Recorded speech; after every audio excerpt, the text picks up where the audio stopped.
tsakaninmu da ke sai Allah ya isa.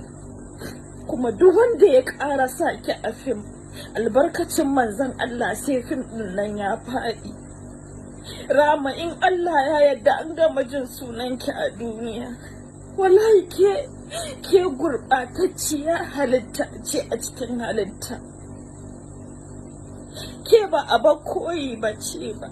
It's a shame to you a ce kina musulma. Ba ki da wani abun proudin da shi sai tsiraicin ki wawuya da kikiya irin ki. Ni ina kan yi laikin abu in kin saka amma kin cuce mu. Wallahi Allah ya isa. Wallahi ba za mu taɓa yafe miki ko wallahi.